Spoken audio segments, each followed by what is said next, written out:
Psychology ಹೇಳುತ್ತೆ, ಅಕಸ್ಮಾತ್ ನೀವು ನಿಮ್ಮ ದಿನವನ್ನು ಒಳ್ಳೆಯ ದಿನವನ್ನಾಗಿ ಮಾಡಲು ಬಯಸಿದರೆ ನೀವು ಎಂದಿಗೂ ಬೆಳಗ್ಗೆ ಸ್ಟ್ರೆಸ್ ಅನ್ನು ತೆಗೆದುಕೊಳ್ಳಬಾರದು. ಸೈಕಾಲಜಿ ಹೇಳುತ್ತೆ, ಯಾವಾಗ ನೀವು ನಿಮ್ಮ ಸಮಸ್ಯೆಗಳ ಮೇಲೆ ಫೋಕಸ್ ಮಾಡ್ತಿರೋ ಆಗ ನಿಮಗೆ ಕೇವಲ ಸಮಸ್ಯೆಗಳು ಕಾಣಿಸುತ್ತೆ. ಹಾಗೆಯೇ ಯಾವಾಗ ನೀವು ಸಮಸ್ಯೆಯನ್ನು ಪರಿಹರಿಸುವ ಕುರಿತು ಯೋಚಿಸಿದಾಗ ನಿಮಗೆ ಹಲವಾರು ದಾರಿಗಳು ಕಾಣಿಸುತ್ತೆ. ಸೈಕಾಲಜಿ ಪ್ರಕಾರ ಅಕಸ್ಮಾತ್ ಯಾರಾದರೂ ನಿಮ್ಮ ಮುಂದೆ ಬೇರೆಯವರ ಬಗ್ಗೆ ಮಾತನಾಡುತ್ತಿದ್ದರೆ ಅವರು ಎಲ್ಲೋ ಒಂದು ಕಡೆ ನಿಮ್ಮ ಬಗ್ಗೆಯೂ ಹೇಳುತ್ತಿರಬಹುದು. ಸೈಕಾಲಜಿ ಹೇಳುತ್ತೆ, ಯಾವುದಾದರೂ ಹುಡುಗಿ ದಿನ ಪೂರ್ತಿ ಲವ್ ಸಾಂಗ್ ಕೇಳುತ್ತಿದ್ದರೆ ಅವಳ ಜೀವನದಲ್ಲಿ ಯಾರೋ ಬಂದಿರಬಹುದು. ಸೈಕಾಲಜಿ ಹೇಳುತ್ತೆ, ಹುಡುಗಿ ತನ್ನ ಮೊದಲ ಪ್ರೀತಿ ಎಂದಿಗೂ ಮರೆಯಲಾರಳು, ಆದರೆ ಅದರ ನಂತರ ಅವಳ ಜೀವನದಲ್ಲಿ ಬೇರೆ ಯಾರೇ ಬಂದರೂ ಅವರನ್ನು ಮರೆಯುವುದು ಅವಳಿಗೆ ಚಿಟಿಕೆ ಹೊಡೆದಷ್ಟು ಸುಲಭ. ಸೈಕಾಲಜಿ ಹೇಳುತ್ತೆ, ಅಕಸ್ಮಾತ್ ಯಾವುದಾದರೂ ಹುಡುಗಿ ಹುಡುಗನ ಕುಟುಂಬದೊಂದಿಗೆ ಭೇಟಿಯಾಗಲು ಬಯಸಿದರೆ ಅವಳು ಆ ಸಂಬಂಧವನ್ನು ಸೀರಿಯಸ್ ಆಗಿ ತೆಗೆದುಕೊಂಡಿದ್ದಾಳೆ. ಸೈಕಾಲಜಿ ಹೇಳುತ್ತೆ, ಹುಡುಗಿಯರು ಇಂತಹ ಹುಡುಗರನ್ನು ಎಂದಿಗೂ ಇಷ್ಟಪಡುವುದಿಲ್ಲ. ಯಾರು ಕೆಟ್ಟ ಪದಗಳನ್ನು ಬಳಸುತ್ತಾರೋ ಮತ್ತು ಕೆಟ್ಟದಾಗಿ ಮಾತನಾಡುತ್ತಾರೋ. ಸೈಕಾಲಜಿ ಪ್ರಕಾರ ಹುಡುಗಿಯರಿಗೆ ಸಲಹೆ ಕೊಡುವುದು ಇಷ್ಟ, ಸಲಹೆ ತೆಗೆದುಕೊಳ್ಳಲು ಅಲ್ಲ. ಸೈಕಾಲಜಿ ಹೇಳುತ್ತೆ, ಹುಡುಗಿಯರಿಗೆ ಅವರ ರೂಪದಿಂದ ಪೂರ್ತಿಯಾಗಿ ತೃಪ್ತಿಯಾಗುವುದಿಲ್ಲ. ಅವಳಿಗೆ ಬೇರೆ ಹುಡುಗಿಯರ ಅಂದ ಚಂದ ಹೆಚ್ಚು ತೃಪ್ತಿ ಅನ್ನಿಸುತ್ತೆ. ಸೈಕಾಲಜಿ ಹೇಳುತ್ತೆ, ಇದು ಕಹಿ ಸತ್ಯ. ಹುಡುಗಿಯರಿಗೆ ದುಃಖ ಅಥವಾ ನೋವಾದಾಗ ಹೆಚ್ಚಿನ ಜನರು ಅದನ್ನು ಕೇಳಲು ಬಯಸುತ್ತಾರೆ ಮತ್ತು ಸಹಾಯ ಮಾಡಲು ಮುಂದಾಗುತ್ತಾರೆ. ಆದರೆ ಇದೇ ಒಬ್ಬ ಪುರುಷನಿಗೆ ಆದಾಗ ಯಾರು ಹೆಚ್ಚಾಗಿ ಅದರ ಬಗ್ಗೆ ಧ್ಯಾನ ಕೊಡುವುದಿಲ್ಲ. ಸೈಕಾಲಜಿಯ ಪ್ರಕಾರ ನಮ್ಮ ಮೆದುಳಿಗೆ ಬೋರಿಂಗ್ ಅನ್ನಿಸುವ ಕೆಲಸವನ್ನು ಕ್ಷಣದಲ್ಲಿ ಚಮತ್ಕಾರಿ ಕೆಲಸವನ್ನಾಗಿ ಮಾಡುವ ಸಾಮರ್ಥ್ಯವಿರುತ್ತದೆ, ಅಕಸ್ಮಾತ್ ನಾವು ನಿಜವಾಗಿಯೂ ಅದನ್ನು ಮಾಡಲು ಬಯಸಿದಾಗ. ಸೈಕಾಲಜಿ ಹೇಳುತ್ತೆ, ನೀವು ಹಲವಾರು ಬಾರಿ ಯಾವುದೇ ವಿಷಯದಿಂದ ನೋವು ಅನುಭವಿಸಿದರೆ ಅದರ ನಂತರ ನೀವು ನಗು ನಗುತ್ತಾ ಇದ್ದರೆ ವಾಸ್ತವವಾಗಿ ನಿಮಗಿಂತ ಶಕ್ತಿಯುತರಾದವರು ಬೇರೆ ಯಾರೂ ಇರಲು ಸಾಧ್ಯವಿಲ್ಲ. ಸೈಕಾಲಜಿ ಪ್ರಕಾರ ನೀವು ಯಾರನ್ನು ಪ್ರೀತಿಸುತ್ತೀರೋ ಅವರ ಕೈಯನ್ನು ಹಿಡಿದು ನಡೆಯುವುದರಿಂದ ನಿಮ್ಮ ಮಾನಸಿಕ ಮತ್ತು ದೈಹಿಕ ಎರಡು ರೀತಿಯ ನೋವನ್ನು ಅದು ಕಡಿಮೆ ಮಾಡುತ್ತೆ. ಸೈಕಾಲಜಿ ಹೇಳುತ್ತೆ, ಅಕಸ್ಮಾತ್ ಯಾವುದೇ ಹುಡುಗಿ ಒಂದು ಹುಡುಗನನ್ನು ತುಂಬಾ ಪ್ರೀತಿ ಮಾಡಿದಾಗ ಅವನಿಗೆ ಅದನ್ನು ಹೇಳಲು ಬಯಸುವುದಿಲ್ಲ, ಆದರೆ ಅವಳು ಬಯಸುತ್ತಾಳೆ ಅವನು ಅದನ್ನು ಅರ್ಥ ಮಾಡಿಕೊಳ್ಳಲಿ ಎಂದು. ಅಕಸ್ಮಾತ್ ನೀವು ಇದನ್ನು ತಿಳಿದುಕೊಳ್ಳಲು ಬಯಸಿದರೆ ಯಾವುದಾದರೂ ಹುಡುಗ ನಿಮ್ಮನ್ನು ಇಷ್ಟಪಡುತ್ತಾನೋ ಇಲ್ಲವೋ ಎಂದು ಅವನು ನಿಮ್ಮ ಸುತ್ತಮುತ್ತ ಇದ್ದಾಗ ನೀವು ಬೇರೆ ಹುಡುಗನೊಂದಿಗೆ ಮಾತನಾಡಿ.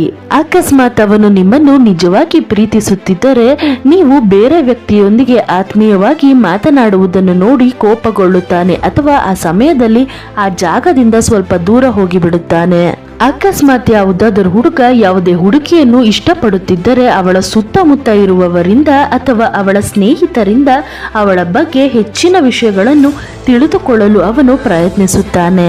ಸೈಕಾಲಜಿ ಪ್ರಕಾರ ಯಾವ ವ್ಯಕ್ತಿ ನಿಮ್ಮನ್ನು ನೋಡಿ ಹೊಟ್ಟೆ ಕಿಚ್ಚು ಪಡುತ್ತಾನೋ ಅದರ ಅರ್ಥ ಇದು ಅವನು ನಿಮ್ಮ ತರಹ ಆಗಲು ಬಯಸುತ್ತಾನೆ, ಆದರೆ ಆ ರೀತಿ ಆಗದೇ ಇರುವುದಕ್ಕೆ ಈ ರೀತಿ ವರ್ತಿಸುತ್ತಾನೆ. ಅಕಸ್ಮಾತ್ ಯಾವುದೇ ಹುಡುಗ ನಿಮ್ಮನ್ನು ಪ್ರೀತಿಸುತ್ತಿದ್ದರೆ ಅವನು ಸಾಮಾನ್ಯವಾಗಿ ನಿಮ್ಮನ್ನು ದೂರದಿಂದಲೇ ನೋಡುತ್ತಾನೆ, ವಿಶೇಷವಾಗಿ ನೀವು ಸುತ್ತಮುತ್ತಲಿನಲ್ಲಿ ಇದ್ದರೆ ನಿರ್ಲಕ್ಷಿಸಿದಾಗ, ನಿಮ್ಮ ಸ್ನೇಹಿತರೊಂದಿಗೆ ಇದ್ದಾಗ, ಯಾವಾಗ ನೀವು ಯಾವುದೇ ತಮಾಷೆಗೆ ನಗುತ್ತಿರುವಾಗ ತಕ್ಷಣ ತಿರುಗಿ ನೋಡುತ್ತಾನೆ. ಸೈಕಾಲಜಿ ಹೇಳುತ್ತೆ, ಹುಡುಗಿಯರು ಇಂತಹ ಹುಡುಗರನ್ನು ಪ್ರೀತಿ ಮಾಡುತ್ತಾರೆ ಯಾರು ಅವರು ಹೇಳುವುದನ್ನು ಕೇಳುತ್ತಾರೋ, ಮತ್ತು ಹುಡುಗರು ಇಂಥವರನ್ನು ಪ್ರೀತಿಸುತ್ತಾರೆ ಯಾರು ಅವರ ಕಡೆ ನೋಡುತ್ತಾರೋ. ಹಾಗಾಗಿ ಹುಡುಗರು ಹುಡುಗಿಯರನ್ನು ನೋಡುತ್ತಾರೆ ಮತ್ತು ಹುಡುಗಿಯರು ಮೇಕಪ್ ಮಾಡಿಕೊಳ್ಳುತ್ತಾರೆ. ಸೈಕಾಲಜಿ ಹೇಳುತ್ತೆ, ಅಕಸ್ಮಾತ್ ಯಾವುದಾದರೂ ಹುಡುಗಿ ನಿಮ್ಮೊಂದಿಗೆ ಮಾತನಾಡಲು ಬಯಸುತ್ತಿದ್ದರೆ ಅಥವಾ ಉಸಿರು ಹೆಚ್ಚಾಗಿ ತೆಗೆದುಕೊಳ್ಳುತ್ತಿದ್ದರೆ ಇದರ ಅರ್ಥ ಅವಳು ನಿಮ್ಮೊಂದಿಗೆ ಪ್ರೀತಿಯಲ್ಲಿ ಇದ್ದಾಳೆ, ಆದರೆ ಹೇಳಲು ಭಯ ಪಡುತ್ತಿದ್ದಾಳೆ. ಒಂದು ರಿಸರ್ಚ್ ನ ಪ್ರಕಾರ ತಿಳಿದಿದೆ, ಯಾವಾಗ ಒಬ್ಬ ವ್ಯಕ್ತಿ ನಿಮ್ಮನ್ನು ಮನಸ್ಸಿನಿಂದ ನೆನಪಿಸಿಕೊಳ್ಳುತ್ತಾರೋ ಅದರ ಗುರುತು ನಿಮಗೆ ಈ ರೀತಿ ಸಿಗುತ್ತೆ. ನಿಮ್ಮ ಮನಸ್ಸು ಒಂದು ರೀತಿಯಾಗಿ ಬಿಡುತ್ತೆ ಮತ್ತು ಅಚಾನಕ್ಕಾಗಿ ಅದೇ ವ್ಯಕ್ತಿ ನೆನಪು ಪದೇ ಪದೇ ಬರುತ್ತಿರುತ್ತದೆ. ಜಗತ್ತಿನಲ್ಲಿ ತುಂಬಾ ಸುಲಭವಾದ ಮತ್ತು ಕಷ್ಟದ ಸಂಗತಿ ಎಂದರೆ ತಪ್ಪು. ಇನ್ನೊಬ್ಬರು ಮಾಡಿದರೆ ಗಮನಿಸುವುದು ಸುಲಭ, ನಾವೇ ಮಾಡಿದರೆ ಒಪ್ಪುವುದು ಕಷ್ಟ. ಬೇರೆಯವರು ನಿಮ್ಮನ್ನು ಹೇಗೆ ಇಗ್ನೋರ್ ಮಾಡುತ್ತಾರೆ ಹಾಗೆ ಅವರನ್ನು ಇಗ್ನೋರ್ ಮಾಡುವುದನ್ನು ಕಲಿಯಿರಿ, ಆಗಲೇ ಅವರು ನಿಮಗೆ ಗೌರವವನ್ನು ಕೊಡುವುದು. ಹೃದಯದ ಸಂಬಂಧಗಳು ತುಂಬಾ ವಿಚಿತ್ರವಾಗಿದೆ. ಯಾರು ಮನಪೂರ್ವಕವಾಗಿ ಸಂಬಂಧ ನಿಭಾಯಿಸುತ್ತಾರೋ ಅವರಿಗೆ ಜಾಸ್ತಿ ನೋವು ಸಿಗುತ್ತೆ. ಸ್ವಲ್ಪ ನಿಮ್ಮ ಜೀವನದ ನೀತಿಯನ್ನು ಬದಲಾಯಿಸಿಕೊಳ್ಳಿ. ಯಾರಿಗೆ ನಿಮ್ಮ ಕಾಳಜಿ ಇಲ್ಲವೋ ಅವರ ಸಲುವಾಗಿ ಅಳುವುದನ್ನು ಬಿಟ್ಟು ಬಿಡಿ. ಈ ಜಗತ್ತು ಇದೆಯಲ್ಲ ಒಂಥರ ವಿಚಿತ್ರವಾಗಿದೆ. ಪ್ರೀತಿ ಮಾತುಗಳನ್ನು ತುಂಬ ಆಡುತ್ತವೆ, ಆದರೆ ಕೊನೆಗೆ ಹೇಗೆ ಅವಶ್ಯಕತೆ ಇದೆಯೋ ಹಾಗೆ ನಡೆಯುತ್ತದೆ. ನಾವು ಅಷ್ಟೇನು ಸಿಹಿಯಾಗಿರುವ ಪ್ರಯತ್ನ ಮಾಡುವುದಿಲ್ಲ. ನಾವು ಎಲ್ಲರಿಗೂ ಕಹಿ ಎನ್ನಿಸುವ ಸತ್ಯದ ರೂಪದಲ್ಲಿದ್ದೇವೆ. ಕೆಟ್ಟ ಪರಿಸ್ಥಿತಿಯಲ್ಲಿ ನಮ್ಮವರ ಹೀಯಾಳಿಕೆ, ಗೆಳೆಯರ ನೆಪ ಮತ್ತು ದುಃಖದ ಹಾಡುಗಳನ್ನು ಕೇಳಲೇಬೇಕಾಗುತ್ತದೆ. ನಮ್ಮ ಗುರುತು ಮಾಡಿಕೊಳ್ಳುವುದರಲ್ಲಿ ಇರುವ ಮಜಾ ಬೇರೆಯವರ ನೆರಳಾಗಿ ಇರುವುದರಲ್ಲಿ ಇಲ್ಲ. ಸಮಯದೊಂದಿಗೆ ಬದಲಾಗುತ್ತೆ, ಆದರೆ ಮನುಷ್ಯ ಯಾವ ಸಮಯದಲ್ಲಿ ಬೇಕಾದರೂ ಬದಲಾಗಬಹುದು. ಸಂಬಂಧ ಆಳವಾಗಿರಲಿ ಬಿಡಲಿ, ಆದರೆ ವಿಶ್ವಾಸ ಮಾತ್ರ ಆಳವಾಗಿರಬೇಕು. ಜೀವನದಲ್ಲಿ ಎಲ್ಲವೂ ಮುಗಿಯಿತು ಅಂತ ಏನೂ ಇರುವುದಿಲ್ಲ. ಯಾವಾಗಲೂ ಹೊಸ ಆರಂಭ ನಿಮ್ಮ ಹಾದಿ ಕಾಯುತ್ತಿರುತ್ತದೆ. ಪಶ್ಚಾತ್ತಾಪ ಭೂತಕಾಲವನ್ನು ಬದಲಾಯಿಸಲು ಸಾಧ್ಯವಿಲ್ಲ ಮತ್ತು ಚಿಂತೆ ಮಾಡುವುದರಿಂದ ಭವಿಷ್ಯಕಾಲವು ಬದಲಾಗುವುದಿಲ್ಲ. ಅದಕ್ಕಾಗಿ ವರ್ತಮಾನದಲ್ಲಿ ಆನಂದವಾಗಿರುವುದಷ್ಟೇ ನಿಜವಾದ ಸುಖ. ಕೆಲವು ನೋವುಗಳು ಸರಿಯಾಗಿ ಬದುಕಲು ಬಿಡುವುದಿಲ್ಲ ಮತ್ತು ಕೆಲವು ಜವಾಬ್ದಾರಿಗಳು ಸಮಾಧಾನದಿಂದ ಸಾಯಲು ಬಿಡುವುದಿಲ್ಲ.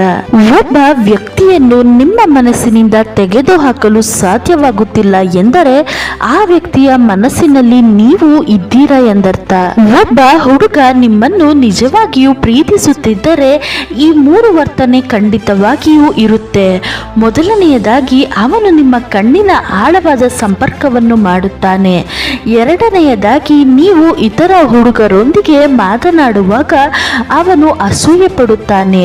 ಮೂರನೆಯದಾಗಿ ಅವನು ನಿಮ್ಮ ಮೇಲೆ ಹೆಚ್ಚು ಕೋಪ ಮಾಡಿಕೊಳ್ಳುತ್ತಾನೆ, ಆದರೆ ಅದು ತುಂಬಾ ಸಮಯದವರೆಗೂ ಇರುವುದಿಲ್ಲ.